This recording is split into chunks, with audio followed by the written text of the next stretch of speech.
Students, आज हम शुरू करेंगे मैट्राइसेस, जो क्लास 12 का एक बहुत स्कोरिंग लेसन है।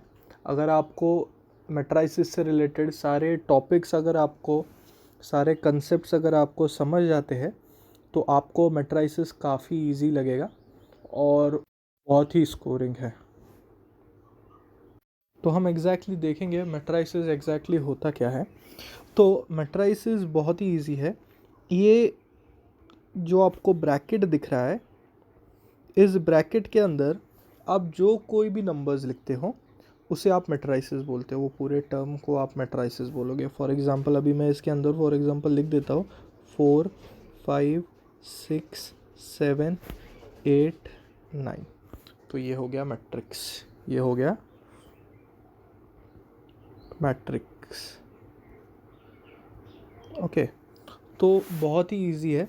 आप ब्रैकेट के अंदर आप जो कोई भी लिखते हो, जो कुछ भी लिखते हो उसे आप मैट्रिक्स बोल सकते हो। 1 5 9 8 7 10, इसे भी आप एक मैट्रिक्स बुला सकते हो। ओके, तो अभी ये जो मैट्रिक्स होता है, जैसे हम सभी को हमारा नाम होता है, हमें एक पर्टिकुलर नाम से लोग पहचानते हैं, वैसे ही मैट्रिक्स को भी एक नाम होता है।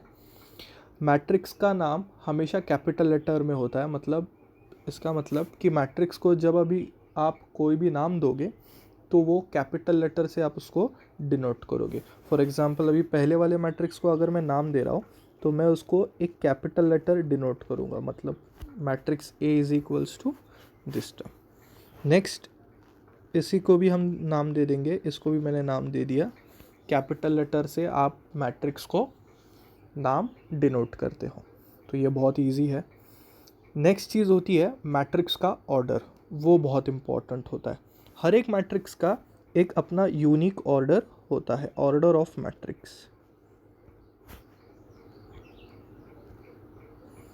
तो ऑर्डर ऑफ मैट्रिक्स जानने के लिए आपको एक चीज़ जानना बहुत ज़रूरी होगा कि जो भी मैट्रिक्स का आपको ऑर्डर फाइंड आउट करना है वो मैट्रिक्स में कितने टोटल रोज है और टोटल कॉलम्स कितने हैं।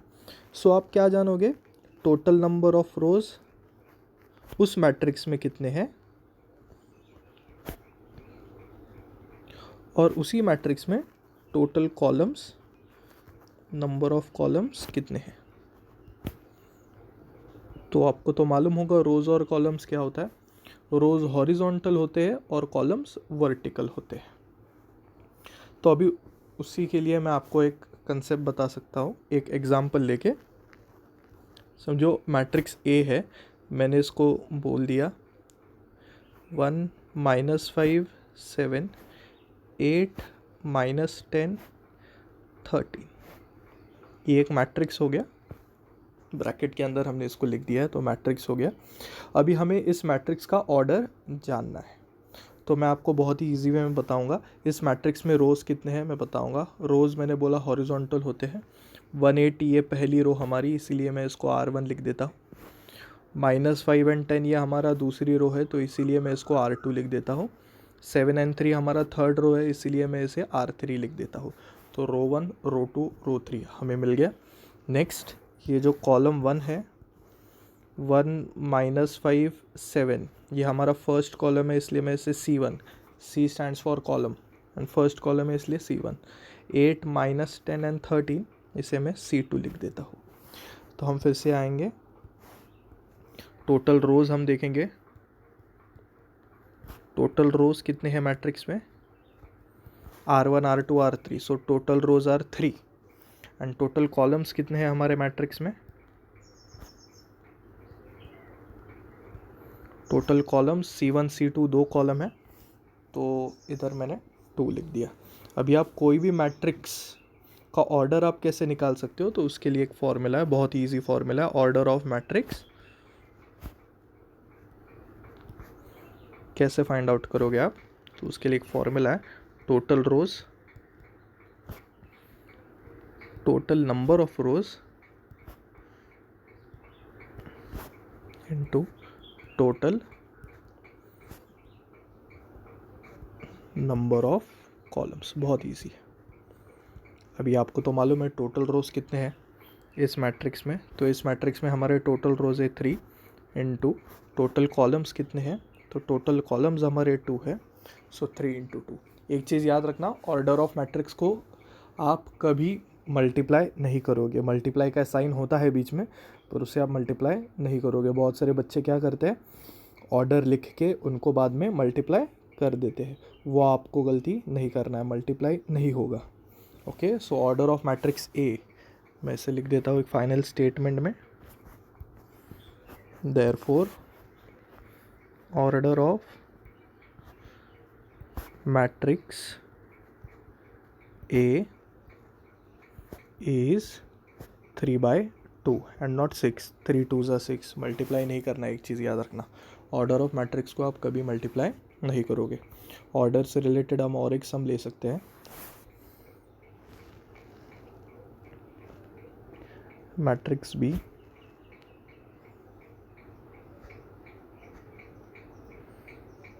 Five six seven. ओके, अभी ये मैट्रिक्स है 5 6 7, अभी हम इसे सॉल्व कैसे करेंगे, इसका ऑर्डर फाइंड आउट कैसे करेंगे वो अभी हम यहाँ पर देखेंगे। तो यहाँ पर 5 6 7 ये हमारी फर्स्ट रो है, मैंने बोला था हॉरिजॉन्टल रो होता है, तो 5 6 7 हॉरिजॉन्टल है, तो ये R1 हो गया, रो 1 है इसलिए।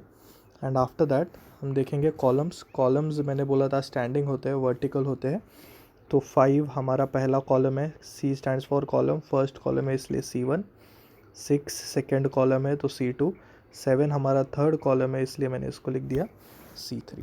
तो अभी हमें यहाँ पर समझ आया होगा टोटल रोज़ कितने हैं हमारे मैट्रिक्स में। टोटल रोज़ हमारे मैट्रिक्स में है R1 एक ही है, एंड टोटल कॉलम्स कितने हैं हमारे मैट्रिक्स में, हमारे मैट्रिक्स में टोटल कॉलम्स है C1 C2 C3 that is 3। Order कैसे निकालना है आपको, ऑर्डर निकालने का फॉर्मूला तो आपको मालूम है, ऑर्डर ऑफ मैट्रिक्स कैसे निकालते हो आप, order of matrix is total rose into total columns. ध्यान रखना हमेशा रोज पहले आएगा, कॉलम्स बाद में आएगा। ओके, बच्चे कभी कभी फॉर्मूला गलत लिखते हैं, ऑर्डर ऑफ मैट्रिक्स पहले कॉलम्स को लिख देते हैं, इनटू बाद में रोज़ लिख देते हैं, गलत है, ऑर्डर इम्पॉर्टेंट है, रोज़ पहले आएगा। तो टोटल रोज़ कितने हैं 1 इनटू टोटल कॉलम्स कितने हैं 3। So final statement order of matrix B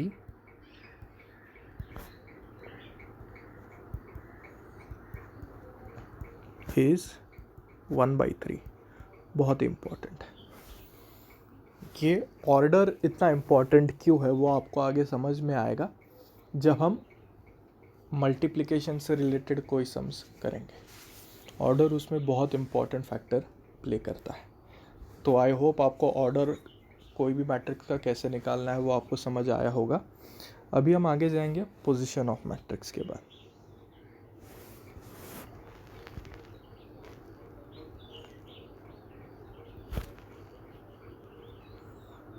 position of element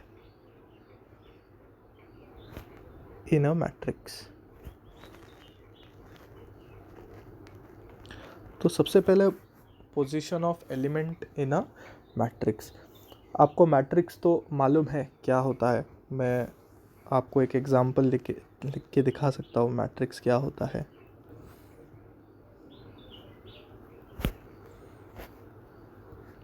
ये मैट्रिक्स हो गया। तो मैट्रिक्स तो आपको समझ आया होगा, रेक्टेंगल ब्रैकेट के अंदर आप जो कुछ भी लिखते हो उसे मैट्रिक्स बोलते हैं। अभी ये एलिमेंट क्या होता है, ये मैट्रिक्स के अंदर आप जो कुछ भी लिखते हो उसे एलिमेंट कहा जाता है। मतलब ये 5 एक एलिमेंट है, 6 एक एलिमेंट है, 7 एक एलिमेंट है, 8 एक एलिमेंट है, क्योंकि आपने इन सभी को ब्रैकेट के अंदर लिखा है। तो ये ईच एंड एवरी नंबर एक एलिमेंट है। ओके, नेक्स्ट हम आगे जाएंगे उनकी पोजीशन पे। तो मैट्रिक्स के अंदर जो भी एलिमेंट्स होते हैं, मतलब जो भी नंबर्स होते हैं, उनकी एक स्पेसिफिक यूनिक पोजीशन होती है। ओके, तो एग्जैक्टली उनकी पोजीशन क्या होती है, उनकी पोजीशन फाइंड आउट कैसे करना है वो हम आगे सीखने वाले हैं। तो position of element in a matrix क्या होता है एग्जैक्टली उसे हम देखेंगे। उसके लिए मैं फिर से आपको एक बार इनको ये करूँगा। 5 एंड 6 रो है, तो ये फर्स्ट रो है इसलिए मैं इसको R1 लिख देता हूँ। 7 एंड 8 हमारी सेकेंड रो है इसलिए मैं इसको R2 लिख देता हूँ। नेक्स्ट 5 एंड 7 हमारा फर्स्ट कॉलम है इसलिए मैंने इसको C1 लिख दिया। 6 एंड 8 हमारा सेकेंड कॉलम है इसलिए मैंने C2 लिख दिया। C stands for column, R stands for row. अभी हम इनका पोजीशन देखेंगे, बहुत ही ईजी है।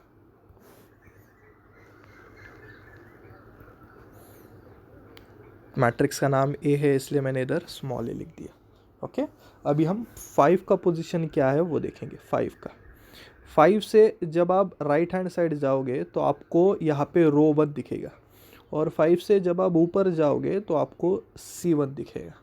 पहले रो का नंबर लिखना, बाद में कॉलम का। रो 1 है, कॉलम 1 है, तो रो का नंबर 1 है, बाद में कॉलम की तरफ जाना, कॉलम का नंबर भी 1 है। तो 5 का पोजीशन इज A11। नेक्स्ट हम 6 का पोजीशन देखेंगे।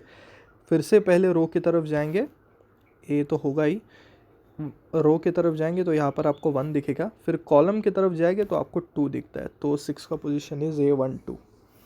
नेक्स्ट हम 7 का पोजीशन देखेंगे। 7 का ए रो 2 आता है, पहले रो की तरफ जाएंगे तो 2 दिखेगा, बाद में आप कॉलम की तरफ जाओगे तो आपको 1 दिखेगा। सो ए का पोजीशन इज A21। नेक्स्ट ए 8 रो की तरफ जाएंगे तो आपको 2 दिखेगा, कॉलम की तरफ जाओगे तो आपको 2 दिखेगा।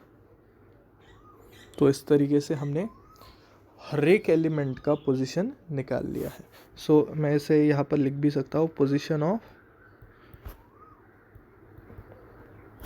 Element 5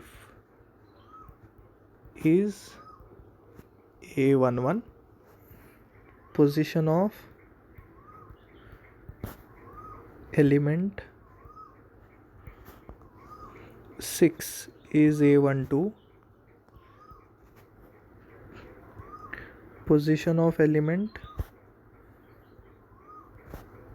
next element is 7 is A21, position of element 8 is A22। तो आपने देखा हमने हर एक एलिमेंट का पोजीशन फाइंड आउट किया, और आपने देखा होगा कि हर एक एलिमेंट का पोजीशन यूनिक है। मतलब A11 फिर से एक बार रिपीट नहीं हो रहा है, A12 और एक बार रिपीट नहीं हो रहा है। तो यही मुझे बोलना था कि हर एक एलिमेंट का एक अपना खुद का यूनिक पोजीशन होता है जिसे आपको याद रखना होगा। Position of element will play a major factor in adjoint method while finding cofactors and minors. तो आई होप आपको position of element find out कैसे करना है वो आपको एग्जैक्टली समझ आया होगा। इससे रिलेटेड हम और एक एग्जांपल भी ले सकते हैं जिसे आप ध्यान से देखना।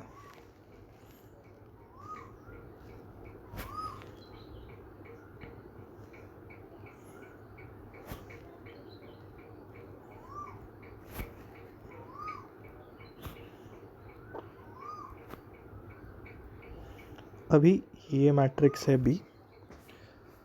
हमने ये जो मैट्रिक्स है उसके बारे में, उसके हर एक एलिमेंट के बारे में देखेंगे, और हर एक एलिमेंट की एग्जैक्टली पोजीशन हम कैसे फाइंड आउट करेंगे उस पर भी हम कॉन्सेंट्रेट करेंगे। तो अभी सबसे पहले 11 एंड -14 ये हमारा फर्स्ट रो है इसलिए मैंने इसको R1 लिख दिया। 12 एंड -15 रो 2, 13 एंड -16 इज़ रो 3। तो आपने देखा होगा दिस इज़ आवर रो 1, रो 2, रो 3, वैसे मैंने लिख दिया है। नेक्स्ट कॉलम की तरफ जाएंगे, 11, 12 एंड 13 ये हमारी फर्स्ट कॉलम है इसलिए मैंने C1 लिख दिया। -14, -15, -16 सेकेंड कॉलम है इसलिए मैंने उसको C2 लिख दिया है। बहुत ही ईजी है। नेक्स्ट अभी हम देखेंगे 11 का पोजीशन क्या है। पहले मैंने बोला था रूल है रो की तरफ जाएंगे। सो ये बी है इसलिए मैं इधर स्मॉल बी लिखता हूँ पोजीशन के लिए। बी रो की तरफ जाएंगे तो 1 कॉलम की तरफ जाएंगे ऊपर तब भी आपको 1 दिखेगा। सो B11 11 का पोजीशन। -14 का पोजीशन B लिखेंगे, पहले रो की तरफ जाएंगे तो आपको 1 दिखेगा, बाद में कॉलम की तरफ जाएंगे तो आपको 2 दिखेगा। बहुत ईजी। नेक्स्ट 12, पहले रो की तरफ जाएंगे तो आपको 2 दिखेगा, बाद में आप कॉलम की तरफ जाएंगे तो आपको 1 दिखेगा। रो की तरफ जाएंगे तो आपको 2 दिखेगा, कॉलम की तरफ जाएंगे तो अभी आपको 2 दिखेगा। नेक्स्ट 13, रो की तरफ जाएंगे तो आपको 3 दिखेगा, कॉलम की तरफ जाएंगे तो आपको 1 दिखेगा। नेक्स्ट B16, रो की तरफ जाएंगे तो 3, कॉलम की तरफ जाएंगे तो 2। सो ये हो गया position of each and every element present in matrix B।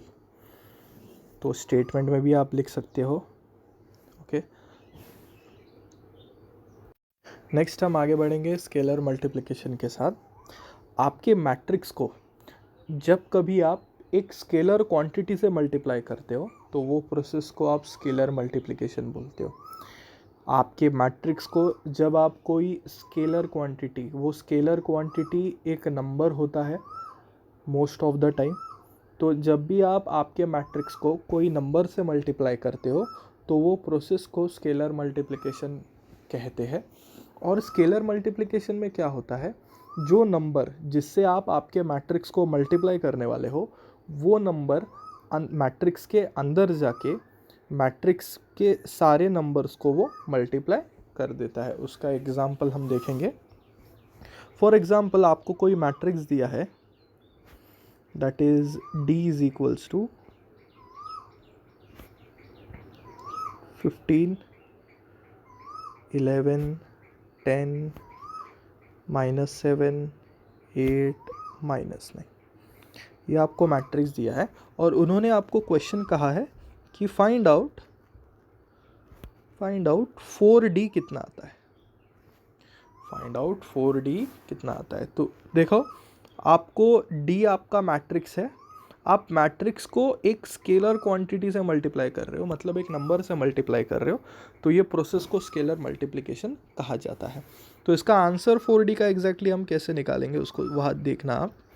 तो 4D, 4 तो एज इट इज़ नंबर है, इनटू आपको D का वैल्यू मालूम है तो D का वैल्यू आप यहाँ पर सब्सटीट्यूट कर सकते हो। तो D का वैल्यू तो वो मैट्रिक्स है 15 11 10 -7 8 -9। नेक्स्ट 4, अभी ये 4D, 4 क्या करेगा, अंदर जाके हर एक नंबर को मल्टीप्लाई करेगा।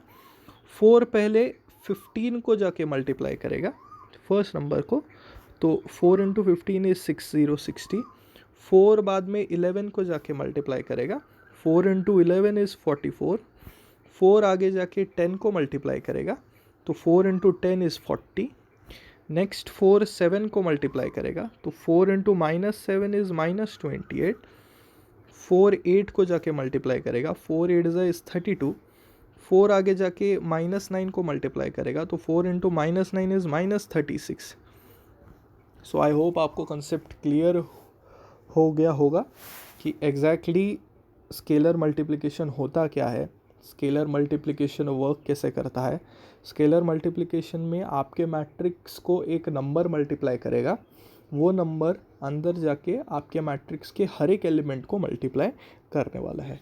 ये प्रोसेस को हम बोलते हैं स्केलर मल्टीप्लिकेशन। नेक्स्ट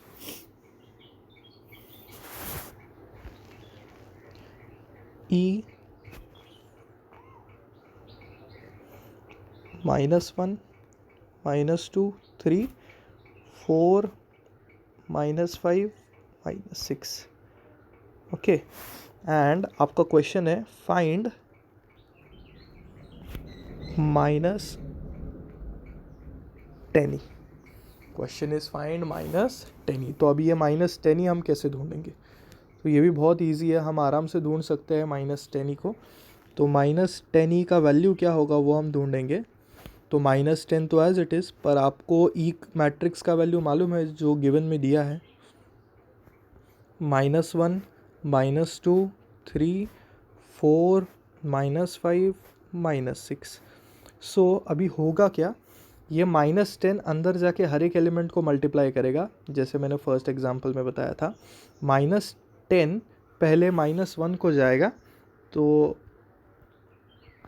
-10 ही कितना होगा, माइनस माइनस प्लस, 10 1 जा 10। -10 आगे जाके 4 को मल्टीप्लाई करेगा, तो कितना होगा, 4 का साइन प्लस है, 10 का साइन माइनस है, minus plus is minus, 10 into 4 is 40।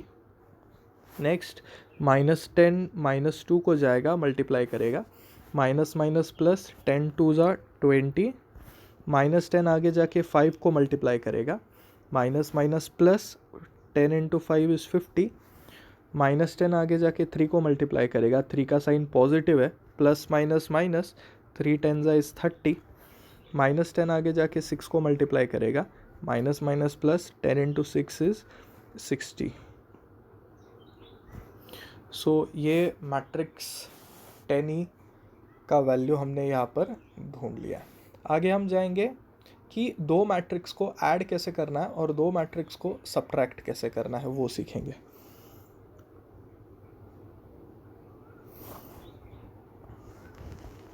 Addition and subtraction of matrices.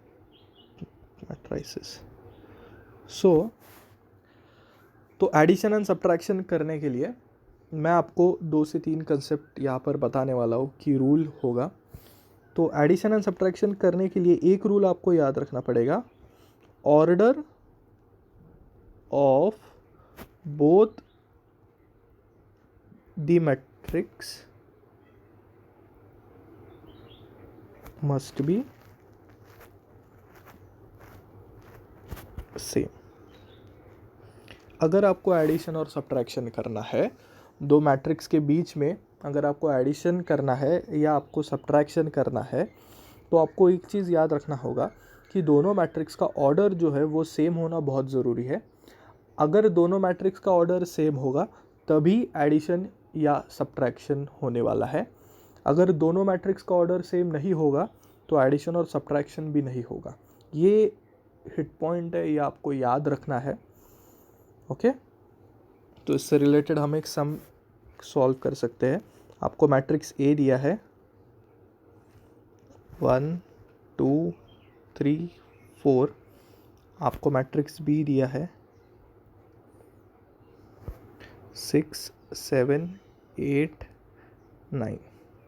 आपको फाइंड आउट करना है दो चीज़ें, find A plus B and next you have to find A minus B. तो हम इन दोनों को फाइंड आउट कैसे कर सकते हैं, बहुत ही ईजी है। देखो, मैंने जैसे यहाँ पे बताया था ऊपर मेरा फर्स्ट पॉइंट कि एडिशन और सब्ट्रैक्शन करने के लिए दोनों मैट्रिक्स का ऑर्डर सेम होना बहुत ज़रूरी होता है। जो हम देखेंगे यहाँ पर कि इन दोनों का ऑर्डर सेम है या नहीं। तो ऑर्डर मतलब क्या होता है, ये तो मैंने आपको पहले लेक्चर की शुरुआत में मैंने आपको बताया था ऑर्डर क्या होता है। ऑर्डर कैसे फाइंड आउट करते हैं, order of matrix, total number of rose and total number of columns. तो मैं अभी इनका ऑर्डर मैट्रिक्स के नीचे लिखता हूँ। अभी ये जो मेरा मैट्रिक्स ए है उसका ऑर्डर हम लिखेंगे। पहले रो देखेंगे, 1 2 फर्स्ट रो, 3 4 सेकेंड रो। सो यहाँ पर 2 रोज है बाय कॉलम्स कितने हैं, 1 3 फर्स्ट कॉलम, 2 4 सेकेंड कॉलम। सो कॉलम 2 है। सिमिलरली हम बी का देखेंगे तो आपको फिर से नज़र आ जाएगा कि उनका भी ऑर्डर वही है, 2 by 2, that is 2 rows and 2 columns. तो मेरे दोनों जो मैट्रिक्स है जिन्हें मुझे ऐड करना है और मुझे उनको सब्ट्रैक्ट भी करना है, दोनों मैट्रिक्स का ऑर्डर जो है मेरा वो सेम है। इसका मतलब मैं उन्हें ऐड और सब्ट्रैक्ट दोनों कर सकता हूँ। तो हम आगे बढ़ेंगे, ए प्लस बी फाइंड आउट करेंगे। ए प्लस बी कैसे फाइंड आउट करेंगे, 1 2 3 4 प्लस 6 7 8 9। ओके, आपने ध्यान से देखा होगा तो आपको समझ आएगा मैंने क्या किया है। ये ए प्लस बी फाइंड आउट करना है, तो ए जो यहाँ पर लिखा है मैंने ए के जगह पे उसका वैल्यू सब्स्टिट्यूट किया है। प्लस का साइन एज इट इज़ दोनों के बीच में आया है, देन बी के पोजीशन पे मैंने बी का वैल्यू सब्सटीट्यूट कर दिया है। तो जैसे मैंने आपको बताया था दोनों मैट्रिक्स का ऑर्डर सेम है, तो हम इन्हें ऐड और सब्ट्रैक्ट कर सकते हैं। तो अभी एडिशन कैसे होगा, पहले मैट्रिक्स का first element is going to get add with second matrix first element. दोनों मैट्रिक्स के फर्स्ट और फर्स्ट एलिमेंट ऐड होंगे, दोनों मैट्रिक्स के सेकेंड और सेकेंड एलिमेंट ऐड होंगे, थर्ड एलिमेंट ऐड होगा, फोर्थ एलिमेंट ऐड होगा। तो 1 होगा ऐड 6 के साथ, सो यहाँ पर आपको दिखेगा 1 + 6। नेक्स्ट आपको दिखेगा second element is 2 is going to get add with 7, 2 + 7। Next element is 3 add होगा 8 के साथ। नेक्स्ट 4 ऐड होगा 9 के साथ। सो आंसर आएगा 1 + 6 कितना आता है, तो 1 + 6 आता है 7, 3 + 8 is 11, 2 + 7 is 9, 4 + 9 is 13। So I guess आपको a + b का वैल्यू कैसे निकालना है वो आपको समझ आया होगा। जैसे हमने a + b निकाला है, सेम हम निकालेंगे a - b। So next a - b बहुत ही ईजी है। पहले हम मैट्रिक्स A का वैल्यू यहाँ पर लिखेंगे 1 2 3 4, बीच में माइनस है इसलिए माइनस लिख देंगे। नेक्स्ट हम मैट्रिक्स B का वैल्यू लिखेंगे 6 7 8 9। तो जैसे मैंने बताया था दोनों मैट्रिक्स का ऑर्डर सेम है, तो हम इन्हें सब्ट्रैक्ट आसानी से कर पाएंगे। तो हम A - b का वैल्यू निकालेंगे। कैसे निकालेंगे, first element will get subtract with first element, वैसे ही करेंगे। इसका फर्स्ट एलिमेंट और इसका फर्स्ट एलिमेंट सब्ट्रैक्ट होगा, तो 1 - 6। नेक्स्ट इसका सेकेंड एलिमेंट सब्ट्रैक्ट होगा 2 - 7। थर्ड एलिमेंट सब्ट्रैक्ट होगा 3 - 8। फोर्थ एलिमेंट सब्ट्रैक्ट होगा 4 - 9। बहुत ही ईजी है। सो नेक्स्ट a - b कितना आएगा, a - b तो 1 - 6 कितना आएगा, तो -5 आएगा। 2 - 5 is again -5, 3 - 8 is again -5, 4 - 9 is again -5। सो ये हो गया मैट्रिक्स को हम ऐड कैसे करेंगे और मैट्रिक्स को हम सब्ट्रैक्ट कैसे करेंगे। आई होप आपको सारे कंसेप्ट्स आज के क्लियरली समझ आए होंगे। अगर आपको समझ आया है तो आपको सारे इससे रिलेटेड जो प्रॉब्लम्स है आपको सॉल्व करना है, रेगुलरली प्रैक्टिस करना है। ओके, ये जो हमें लॉकडाउन से जो अपॉर्चुनिटी मिली है, ये जो लॉकडाउन से हम ज़्यादा से ज़्यादा टाइम हमारे स्टडीज़ को दे सकते हैं, और हम कोशिश करेंगे कि हम अपनी क्वालिटी को इस पीरियड में हम डेवलप धीरे धीरे करें। तो आई थिंक ये जो समय है इसको वेस्ट बिना किए जो हम इस वीडियोस के दौरान जो हमें सीखने को मिल रहा है वो हम अच्छे तरीके से सीखेंगे भी और उसको प्रैक्टिस भी करेंगे, और 12th में हम नेक्स्ट ईयर अच्छे मार्क्स स्कोर भी करेंगे।